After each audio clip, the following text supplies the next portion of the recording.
Welcome to the HR Community Podcast. My name is Shane O'Neill, founder of Civitas Talent, the HR and HSC recruitment community.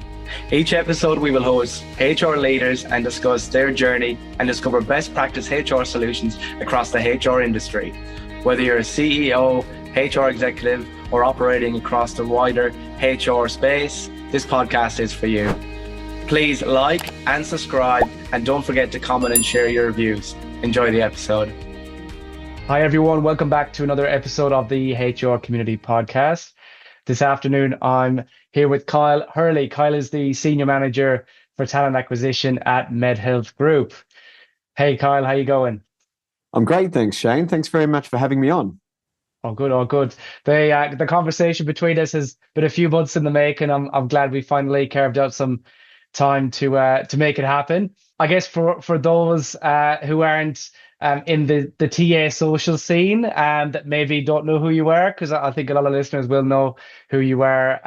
Tell us a little bit about yourself, Kyle. Tell us a little bit about you, your current role, and a little bit about Medhealth.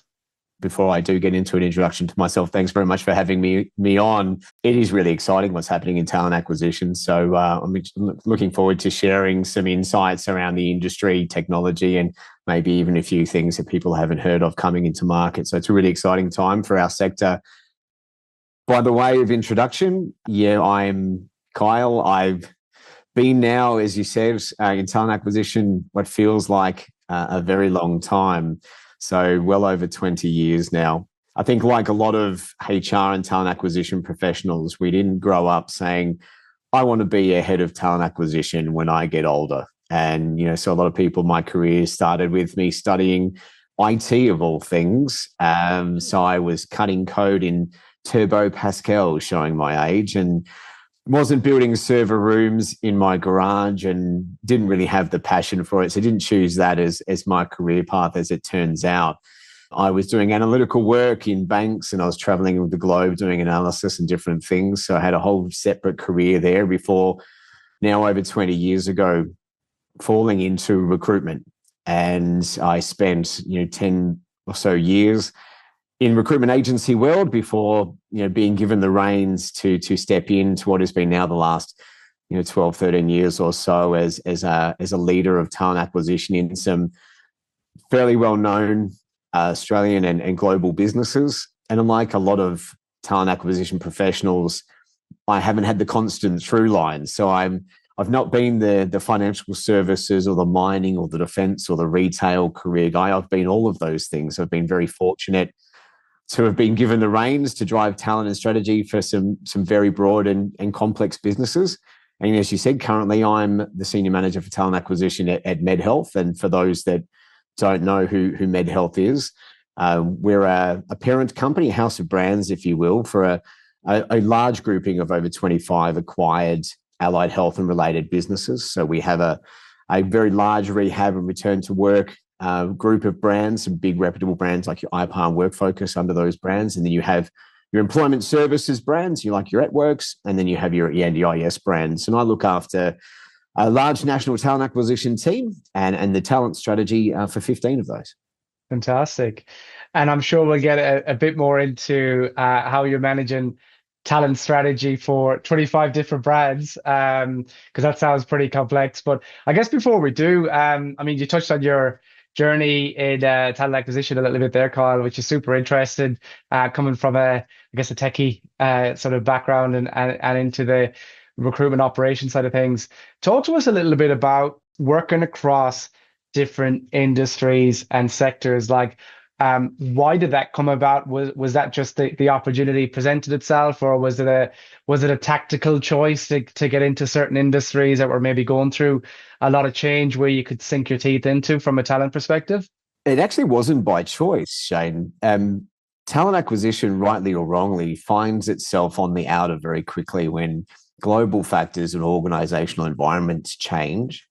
And so if I think back over the course of my career, there's been sort of stints where I've been permanently entrenched as part of the furniture and working on long-term multi-horizontal strategies. And then something will happen and ultimately, our roles are impacted. So there was a period of time, probably 6 years of that career, Shane, where I actually was parachuted in two organizations on fixed term or contract assignments that were going through organizational and transformational change. And so once those changes have been implemented, there isn't really a need for a skill set such as mine to sort of stay on. So it really allowed me to chameleon myself into a whole range of different industries that I never thought I would walk my way into. That's super interesting. And I guess within that journey as well, over the years through different industries and brands, different sizes, I'd imagine that you would have been part of the talent function through their journey as well. You know, we talked a little bit about this actually when we caught up in Melbourne a few months ago, how talent has moved from this, I guess, traditional process-driven reactive function to now being a real strategic function and team within the organization. Talk to us a little bit about that. Did you find that was part of your sort of learning and journey as well?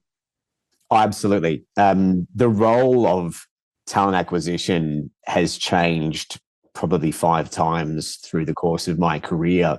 In some parts, you get offended sometimes when people call your talent acquisition team your recruitment team, because if that is all that they see as the value that we provide, then that's something that we need to work with our senior stakeholders. We've absolutely moved as an industry and as a profession from reactive to strategic. I think the days of us just posting and praying and hoping that talent will drop on our laps in very talent short markets are well and truly gone. And I think most journeys that talent acquisition teams now into that strategic now see us sit at the forefront of business partnering. Businesses come to us for strategic intelligence, market intelligence, talent intelligence, data-driven insights, advice. We've moved from just time to fill into impact of hiring in our metrics and how we measure ourselves. We're very much at the forefront of helping organizations drive and bring to life their EVP. And all of those parts make up, I guess, the real shift into that strategic mindset. One thing that I sort of took out of that, you touched on the data, the technology, coming from that technology background initially before moving into recruitment and talent acquisition, and being in a strategic talent role now. Is technology like a big sort of part of what you're passionate about, and B, something that you roll out into organizations? Is that like a part of that strategy? Yeah, it is. We don't sit within the technology team, but by golly, we're involved in exploring technology. There is, you keep up to date with technology on a regular basis in our profession. I think you need to. I think Talent Labs over in the US launched that, in our recruitment lifecycle just in the last 12 months. There was over 130 different vendor solutions, new players into the market that have come in that can help enable and automate and drive efficiencies through a different part of the recruitment lifecycle. So it's incredibly hard to keep up with those. You're right. I didn't think that my IT qualifications would ever come 360 back around to be more important as they are now, to really understand that Java's not a coffee bean is quite important, more than you ever thought it would be. AI is a huge enabler to talent acquisition functions, and it's really helped us streamline sourcing channels, candidate experiences, a whole range of automations. I think a lot of the TA functions that I've been managing and have led, have been early adopters in some parts of the recruitment lifecycle, but we're probably behind the stage in others. And that's what I said at the start of the call. It's never been, in my view, a more exciting time for talent acquisition professionals to start looking at really driving some real innovative technology solutions into the business and having significant impact. So it certainly gets me out of bed in the morning, and the technology skill sets come 360. Yeah, I love that. Loved it. It's interesting as well. I feel like, particularly with some of the events that I've attended or been part of, I know AI has been here for many years. I feel like the conversation has sophisticated in ways so much over the last 12 months. I feel like some of the events that we did last year, even the year before, people were coming to explore and learn and understand what AI was outside of just Gen AI and ChatGPT and stuff that they were playing around with. And now it's like, okay, so there's so much more that it can do. And there's organizations, like you mentioned, they're actually adopting it into their wider business, but particularly in talent acquisition. I mean, are you seeing any groundbreaking stuff across that whole life cycle? You touched on candidate experience there as well. Is that sort of what you feel is going to be the main sort of needle mover, or what else are you seeing? Yeah, it's a really good question. You try to be a futurist to your organization as much as you can. How do you obtain that competitive advantage? How do we drive better experiences? Where do we drive those efficiencies of scale? If I was to grab the crystal ball and look forwards, I would probably encourage your listeners to look up a video by a gentleman by the name of Reid Hoffman. Reid is probably giving an insight into where organizations could go. And so what Reid did, he's very much someone who writes books in relation to what he calls blitz scaling organizations, helping them grow at pace. But he built an AI avatar of himself. He then fed it interviews, webinars, seminars, a lot of audio and video content of himself. And the video, if you go and look up Reid Hoffman, he's actually full interviewed by an AI avatar that sounds, moves, and looks like him. Now, we're starting to see these things more and more come into industry. And your first concept is, well, it's going to be obviously AI. It's not going to look realistic. It's going to be a really terrible experience because it's not going to be conversational. As you know, AI tends not to be. It can get very tripped up in some of the basics. But if you watch some of the technology, when you put all these stacks together and where the future of this is actually moving to, it's quite exciting how we can have AI to leverage that. I think the other one that the two that I would probably share would be video interviewing has been around for some time, and that in itself is not groundbreaking. However, AI's ability now to give you real-time analysis of the interview and looking at problem-solving capability, communication skills, empathy, to really assess those videos and stack rank for those, I think is really quite groundbreaking that technology has moved to that stage. And the other one is predictive analytics.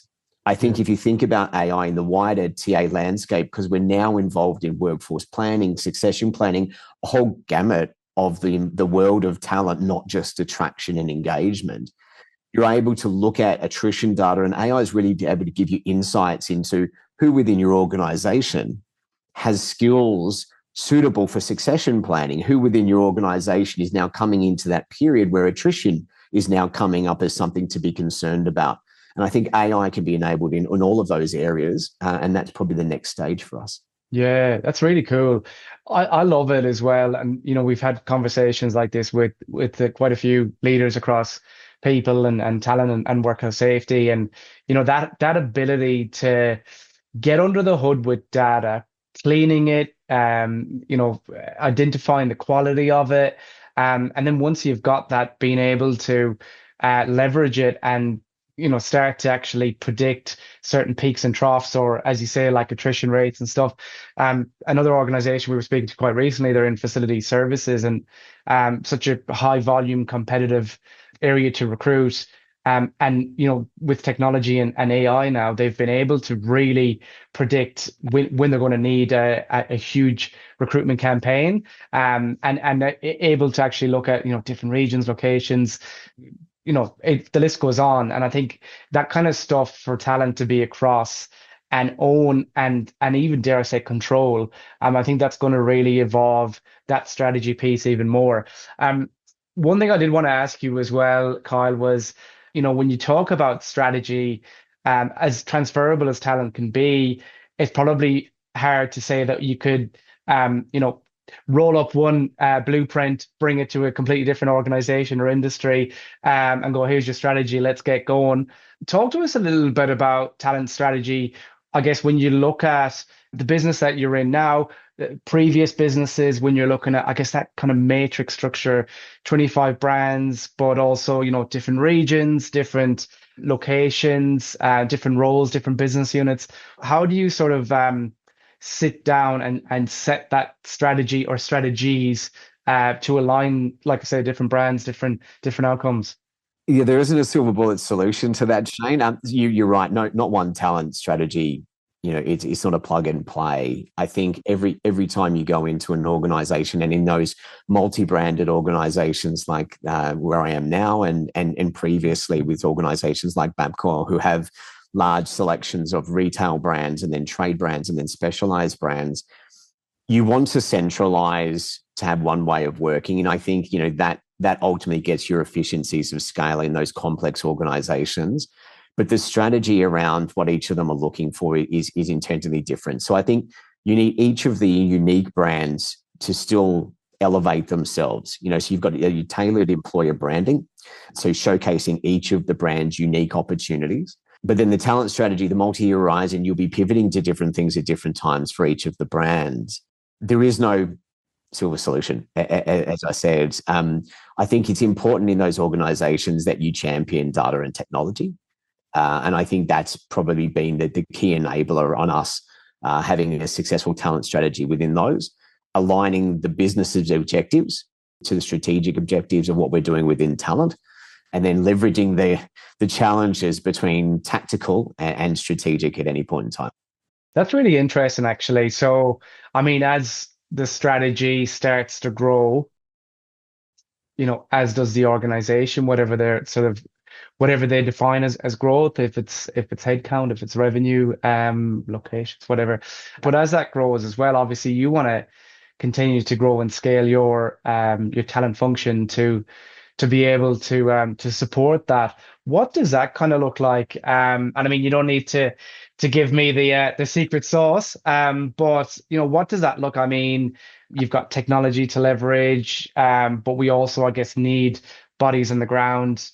How do you start to structure that when you're looking at strategy and growth, but also delivery as well? And then you've got technology and different tools to adopt, but there's a lot of nuts and bolts. You've got your operational management. This is keeping your lights on. You need to maintain those hiring metrics, those KPIs around your delivery. That you'll do that through streamlining recruitment processes, and that's what I've done within sort of my organizations. And then on top of that, you have your strategic value lens. And this is where you're looking at, where are the areas that you can continue to add value to your organization above and beyond the BAU. And I think, that's where we talked a little bit around workforce planning, those forecasts, the data insights, and you line all that to your business goals.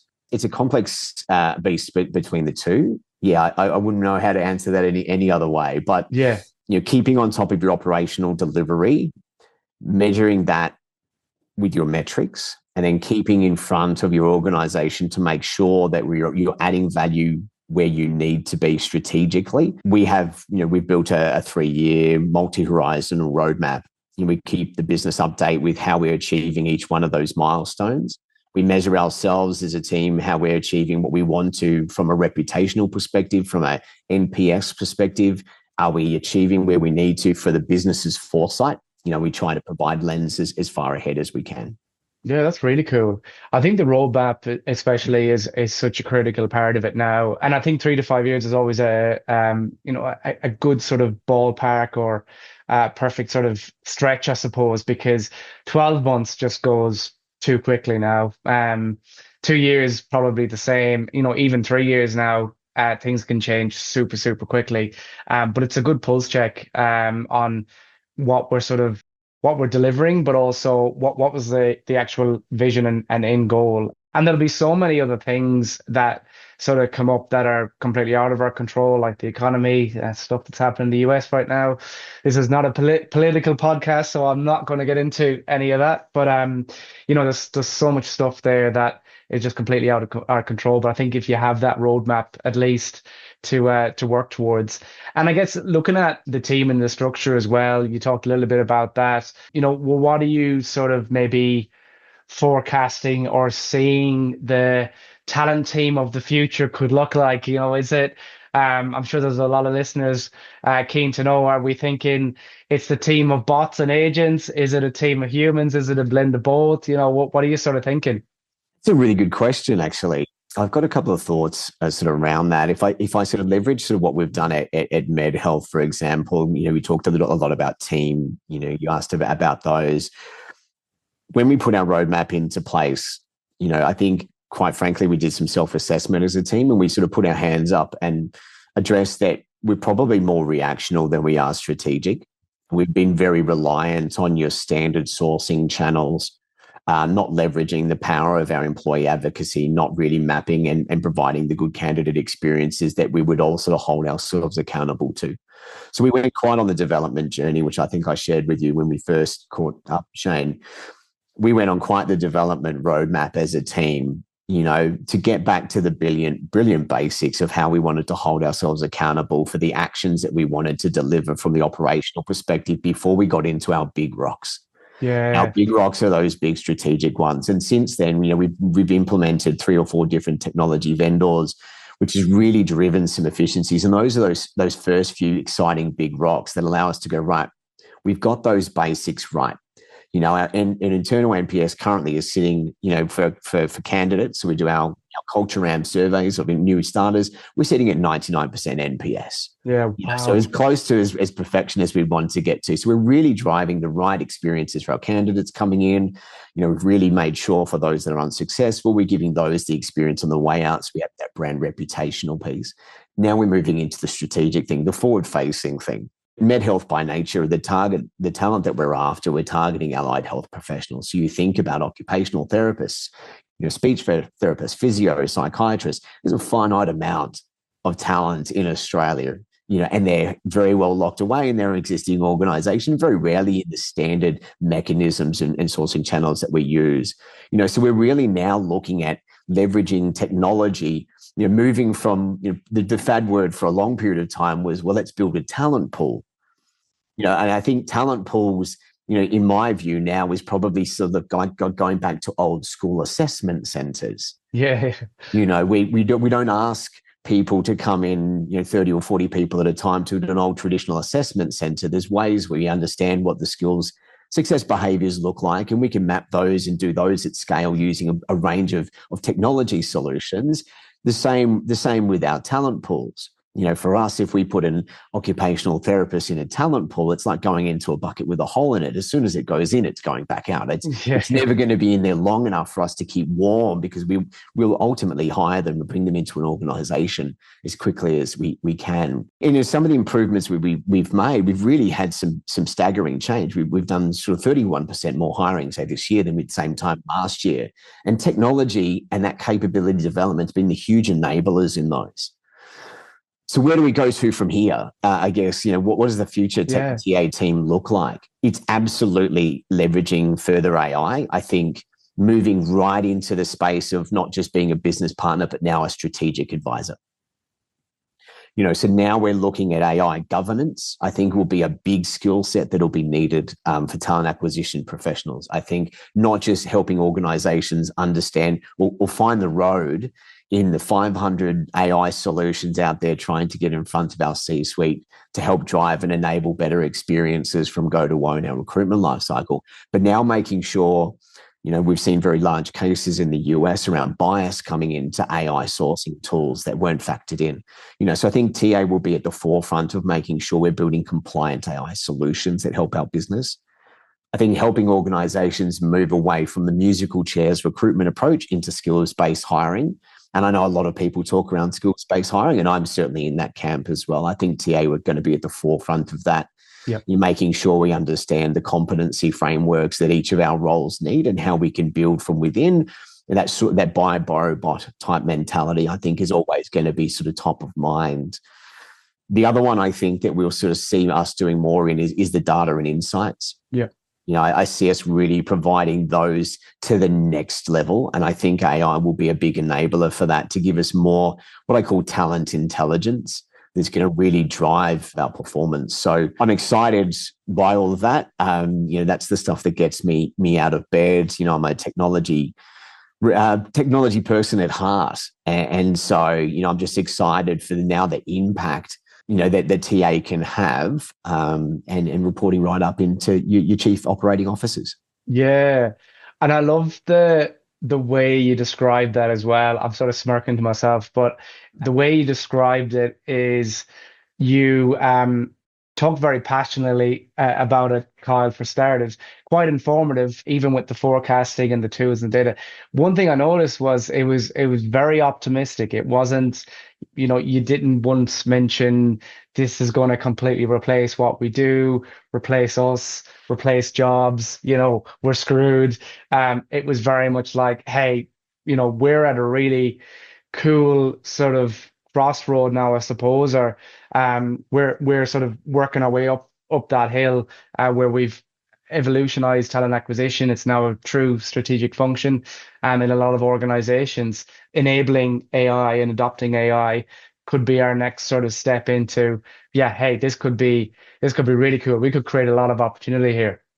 Yeah, we're definitely not going to be replaced by robots, Shane. That's a guarantee. I think there's a huge component of empathy that's needed and human interaction during parts of a recruitment life cycle. And if you think about what talent acquisition and talent moving between jobs and moving from a stable employment to another one, maybe those that weren't active being passively approached to consider, they're fairly substantial, life-changing, family-orientating, big decisions.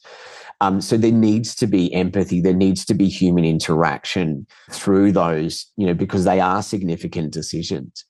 And we're seeing in market now, I think, you can see quite publicly that candidates are AIing the AI. Yeah. We're now seeing candidates have AI write their resume, their cover letter for every position that they go for, which questions their ability to actually do the role. We see them in interviews, in dialogues with, AI solutions running off screen, helping them to articulate the most perfectly worded answer. Yeah. So AI is always going to be there, but there's a human intervention point in these sorts of things. But there are other things that are really exciting as well around AI. It's not just about using them for evil. We see OpenAI now coming out in the recent days, launching a new product, it'll come out in 2026, which will be a direct competitor to LinkedIn. Yeah. And I think that's going to be game changing for HR organizations and the talent functions within those organizations to work out what that means for their talent strategy, how we now start assessing the qualifications that are coming out of this new product. Used to be LinkedIn Learning in university organizations that were our baseline. Now we've got open learning and their certifications. And what does that mean? And how do we assess those? And is it going to be valuable for us to be able to really quantify that this person has the skills and capability, which will then support our interview conversations, which are always very much aligned to culture. Yeah. And so culture is still a big part. Yeah. And I've noticed even on the technology side, I'm sure you have too, because you're well across it, is a lot of the technology that's being rolled out or operating in the wider sort of people and culture and talent space, not just the ATS, but the recruitment stuff, were kind of a nice to have. Some of the talent tools were a nice to have. There's thousands of them on the market. Now you can see the big players really upping their game and investing. Like you've got Workday now with Paradox, SAP with Smart Recruiters. You just mentioned OpenAI, who potentially will be competing with Microsoft's LinkedIn. So when you see that kind of activity happening, well, it's clearly a fairly lucrative market for that kind of stuff. But there's a lot of demand, and I think a lot of these enterprises are doing their roadmap ahead over the next 5-10 years, and they're saying, hey, this is what organizations are really going to need, and this is what a lot of our customers are going to look for. So yeah, I'm excited too. Yeah, absolutely. And I don't think it's going to be in every industry for every need. If I think about times when I was working with large mining businesses, say like the likes of a BHP and an Orica. And for Orica example, one of the projects that we were delivering was building and staffing a new mining site in a jungle in Mongolia. Yeah, wow. Now, I honestly can't see, even in the current day and age, how we would have AI help us in any of that particular activity. There is need for human invention. There is need to take things into the environments that they are to make them fit for purpose. Yeah. So it's never going to be all AI. It's going to still require, people with, foresight and strategic thinking and hands-on delivery for some of our talent initiatives. Yeah.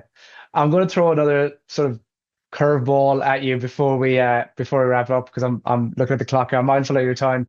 When we spoke a few months ago, I think it was in Melbourne, we talked a little bit about each other's background, and I know you were on the agency recruitment side for some time, and you talked about how when LinkedIn came on the scene, there was a lot of question marks whether it would replace what we do in the agency land. I mean, it has evolved massively, especially their recent publication of their agents and stuff. But I mean, that whole evolution, it did change it, but it didn't replace it, obviously.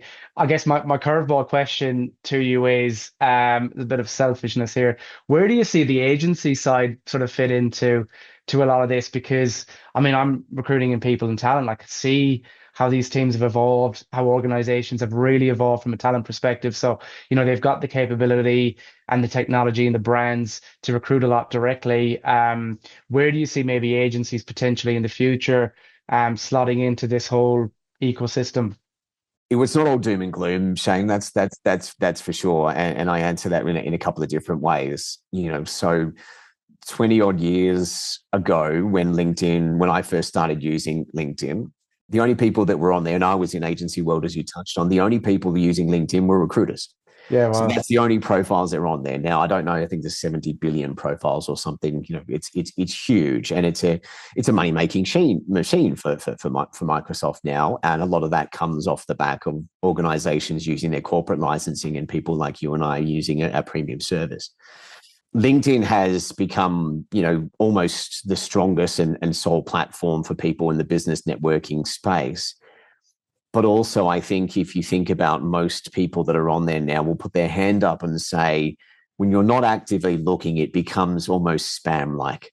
The amount of people out there with unemployment, certainly across the Australia Pacific region, as low as it is, talent is hard to find. And so that's no different, in the sectors that I've worked on. And so we'll always have agency support there for us for two things. One, you sometimes will have the ability to approach talent that we cannot. We are bound by non-poach agreements, a whole range of different things, depending on the industry sector. There will be nuances to those. And so there are some talent that just we're unable to touch. And if we engage with an agency, your representation out there is typically unbranded. You're aware of talent in the marketplace that we may not know of, is the other key part to this as well. So we, as best as we can, we use those sourcing tools like LinkedIn, but quite frankly, I think our employee advocacy and referral programs are probably one of the biggest parts of our success. And I think we'll always have our agency partners sitting there for the in case of emergency type situation. The other one that probably is important to know is, organizations will always go through change. And we see ANZ and NAV, unfortunately, being in the press in the last week, and they're going through some right sizing again. And I feel like a lot of organizations do that. And in some parts, that's how our talent acquisitions team find ourselves on the outer from time to time as well. Through that, there tends to be off-market conversations, those confidential conversations that really can only happen when we're doing market mapping through an external provider that we really don't have the flexibility to do ourselves for confidentiality reasons and a range of others. So we use our agency partners when we have an urgent need and we know that our time to hire might be X, and you're in market in places where we can't touch. Yeah, awesome. Oh, great response. Gives us a lot of confidence as well for the future. It's good. That's all the questions from me. Thank you so much again, Kyle. That was great. Like I say, a couple of months in the making. So it's good to actually sit down and flesh it all out. For those listening, feel free to reach out to myself as you do, but feel free to I hope you don't mind if you say this, Kyle, but feel free to reach out to Kyle as well and connect on LinkedIn or whatnot. He's a man to know in the talent community scene, and I'm pretty sure you're across some social events as well that some of our TA community could potentially get involved in. But thank you again. No problem, Shane. And also for any heads of talent acquisition, I am a community manager for a global community group of heads of talent acquisition called TA Exec Social. So more than happy to connect with any other heads of TA where we sort of talk all things technology in a safe space. Love that. I think one thing about our industry is people aren't too shy for a social event. So no, I appreciate the open invite. Thank you again, Kyle. Thank you, listeners. And we'll be back on the podcast very soon. Thanks, Shane. Thank you for tuning in to the HR Community Podcast. Remember to like and subscribe and share your views and comments below. This podcast was brought to you by Civitas Talent, the HR and HSC recruitment community. Whether you're a candidate looking for a new role or organization looking to secure brand new talent for your team, please get in touch with us today. Thank you.